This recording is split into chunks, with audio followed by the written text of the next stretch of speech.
Adiala jail میں بانی P T I Imran Khan اور شاہ محمود قریشی کے خلاف سائفر کیس کی سماعت کی۔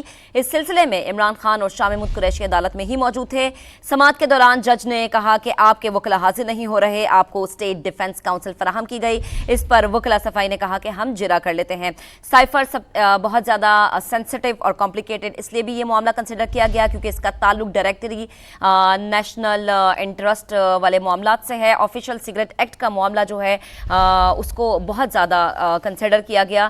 اس سائفر والے معاملے کو لے کے اس کا بیک گراؤنڈ اگر آپ کو بتائیں کہ تو chairman P T I Imran Khan نے امریکہ میں پاکستانی سفیر کے مراسلے یا سائفر کو بنیاد بنا کر ہی اپنی حکومت کے خلاف سازش کا بیانیہ بنایا تھا، جس میں عمران خان نے دعویٰ کیا تھا کہ ان کی حکومت کے خاتمے میں امریکہ کا ہاتھ ہے۔ تاہم قومی سلامتی کمیٹی کے اجلاس میں سائفر کو لے کر پی ٹی آئی حکومت کے موقف کی تردید کی جا چکی ہے۔ اس کے علاوہ سائفر سے متعلق عمران خان اور ان کے سابق سیکرٹری اعظم خان کی ایک آڈیو بھی سامنے آئی تھی، جس میں ہم نے واضح طور پر دیکھا کہ بانی پی ٹی آئی نے یہ کہا کہ اب ہم صرف کھیلیں گے، امریکہ کا نام نہیں لیں گے، صرف یہ کھیلنا ہے کہ اس کے اوپر یہ ڈیٹ پہلے سے تھی، جس پر اعظم خان نے جواب دیا کہ میں یہ سوچ رہا تھا کہ سائفر کے اوپر ایک میٹنگ کر لیتے ہیں۔ اس کے بعد جو یہ معاملہ تھا وفاقی کابینہ کی تحقیقات ایف آئی اے کے سپرد کی گئی اور وفاقی کابینہ نے اس تحقیقات کو ایف آئی اے کے حوالے کیا اور اس کے بعد یہ کیس آگے بڑھنا شروع ہوا۔ عدالت میں اس پر سماعتیں ہوئیں، آفیشل سیکرٹ ایکٹ عدالت میں اس پہ ہم نے دیکھا کہ وکلا سے سوال کیے گئے، ان سے ایویڈنس مانگے گئے اور جو ایک بڑی اس میں چیز تھی وہ یہ تھی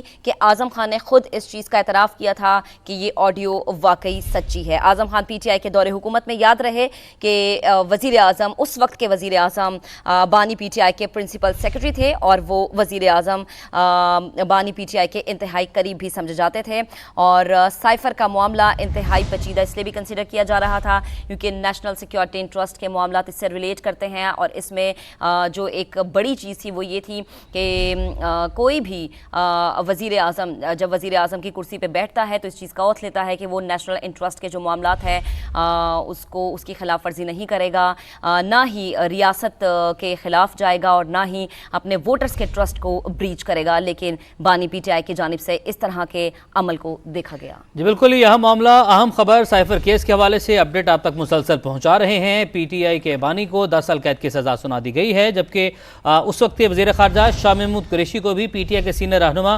انہیں بھی 10 سال قید کی سزا سنا دی گئی ہے۔ اینکر پرسن عائشہ بخش ہمارے ساتھ موجود ہیں، ان سے معلومات حاصل کرتے ہیں۔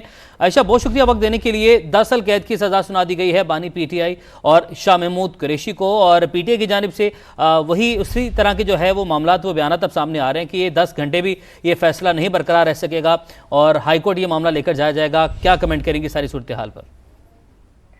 بہت شکریہ عمیر۔ اس معاملے کے پہلو بہت سے ہیں، الیکشن میں بہت کم دن رہ گئے ہیں۔ 8 فروری کو انتخاب ہونے جا رہا ہے جہاں پر عوامی نمائندے یعنی ہمارا جمہور اپنے آنے والے وقت کی حکومت اور لیڈرز کو الیکٹ کرتا ہے۔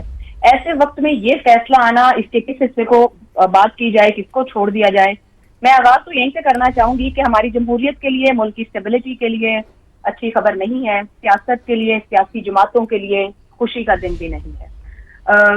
سائفر کیا تھا سب جانتے ہیں، سائفر کا استعمال سیاسی کیا گیا یہ بھی سب جانتے ہیں۔ شواہد موجود تھے، گواہان موجود تھے جو اس کیس کے لیے پیش ہوئے، یہ بھی سب جانتے ہیں۔ کیس میرٹس پہ تھا، مضبوط تھا اور درست سمت میں تھا۔ ایک وزیر اعظم، ایک وزیر خارجہ جو ذمہ دار عہدوں پر اوتھ کے نیچے موجود ہوتے ہیں، کیا انہوں نے اپنے حلف کا پاس رکھا؟ کیا اس حلف کے مطابق اپنی ذمہ داری نبھائی؟ یہ بہت بڑا سوالیہ نشان ہے۔ کیا پریسیڈنٹ سیٹ کیا ملک کے وزیر اعظم اور وزیر خارجہ نے آنے والے وقت کے لیے؟ سیاسی مقاصد کے لیے ایک سائفر کا استعمال ہم سب کے لیے شرمندگی کی بات ہے کہ ہم دنیا کے ساتھ کس کمٹمنٹ سے چلتے ہیں۔ یہ ایک معاملہ ہے۔ اب وہ کیس کا چلنا، خود عمران خان صاحب، شاہ محمود قریشی صاحب کے وکلا کی جانب سے التوا کی درجنوں درخواستیں، تاخیری حربے، دوسری طرف سے جلد بازی کی سماعت، بالکل اس بات پر اعتراض ہو سکتا ہے گزشتہ روزی 14 گھنٹے کی سماعت رہی، آخر جلدی کاہے کو ہے؟ تو ڈیو پروسیس پر بھی بات ہو سکتی ہے، کیا ڈیو پروسیس فالو کیا گیا؟ آپ کو سزا دینی ہے، یہ سزا 5 دن بعد بھی ہو سکتی ہے اگر ایک بندہ اس کے اندر گلٹی ہے، مگر جہاں معاملات کو غلط ڈھنگ سے شروع کیا جائے تو وہ غلط طور ہی آگے بڑھتے ہیں اور ہم یہ سیکھنے کو تیار نہیں ہیں۔ مجھے آج افسوس ہے کہ آج سے 6 سال پہلے 2017-18 میں معاملات اسی طریقے سے تھے۔ اس وقت بھی ایک وزیر اعظم کو انتخابات سے 2 ہفتے پہلے فارغ کر بٹھا دیا گیا، سیاسی جماعتیں خوش تھیں۔ آج بھی سیاسی جماعتیں خوش ہوں گی کہیں. آج ایک اور پولیٹیکل لیڈر کو انتخاب سے ہفتہ پہلے فارغ کر کے بٹھا دیا گیا.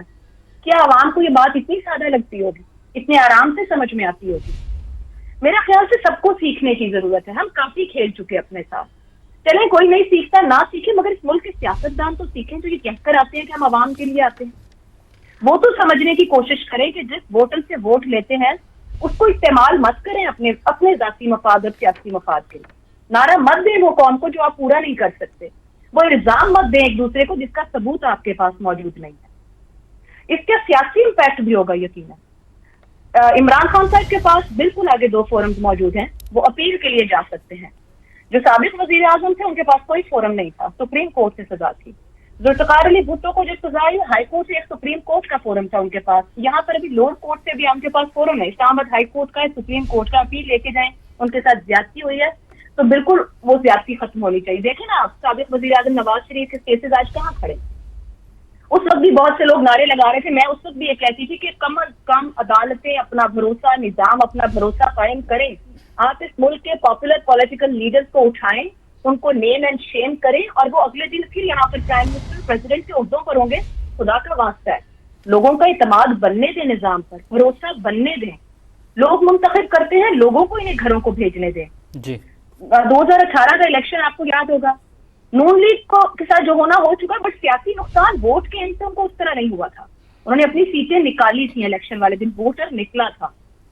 اب یہاں پر جو نقصان ہے وہ کم از کم وہ فلوٹنگ اور سوئنگ ووٹر کا نقصان ضرور ہوگا پی ٹی آئی کو. ہارڈ کور ووٹر اپنا جڑا رہے گا جہاں موجود ہے. دیکھنا یہ ہے کہ جو پی ٹی آئی کا ووٹر ہے اس فیصلے کے بعد اس کا morale گرتا ہے, مایوس ہوتا ہے, یا پھر وہ اپنے لیڈر کے ساتھ اس تھاٹ پروسیس کے ساتھ جڑا ہوا ہے, پرجوش ہو کر باہر نکلتا ہے. میرا نہیں خیال اس بات کو کوئی پریڈکٹ کر سکتا ہے کہ 8 فروری کا حالات اور ماحول کیا ہوں گے. ٹھیک ہے, 8 فروری کو اب یہ دیکھنا ہے کہ اس پر کیا امپیکٹ پڑتا ہے. عائشہ بخش ہمارے ساتھ موجود تھیں, بہت شکریہ آپ کے وقت کے لیے. رہنما آئی پی پی فردوس عاشق اعوان صاحبہ بھی ہمارے ساتھ موجود ہیں. فردوس عاشق اعوان صاحبہ, بہت شکریہ آپ کے وقت کے لیے. السلام علیکم, آپ نے ہمیں جوائن کیا. کیا آپ کمنٹ کریں گی اس اہم فیصلے کے اوپر, اور بانی پی ٹی آئی اور شاہ محمود قریشی کو 10 سال قید کی سزا سنا دی گئی ہے؟ دیکھیں, سب سے پہلے تو یہ ریاست ہے تو یہاں سیاست ہے, اور جو ریاست سے غداری کرے, جو ملک کی نظریاتی اور جغرافیائی جو سرحدیں ہیں ان کا مین بن کے پاکستان کی قومی سلامتی, دفاع اور آزادی کے تحفظ کے لیے اپنا حلف اٹھائے اور پھر اس حلف سے غداری کرے, یہ ایک پاکستان کی سیاست کے اندر نہ اس جماعت کی کوئی گنجائش ہے, اور نہ ایسی سوچ کو پنپنا چاہیے, کیونکہ محب وطن پاکستانی اس سوچ کے ساتھ چل نہیں سکتے. اور یہی وجہ ہے کہ پی ٹی آئی سے استحکام پاکستان پارٹی نے راستے جدا کیے.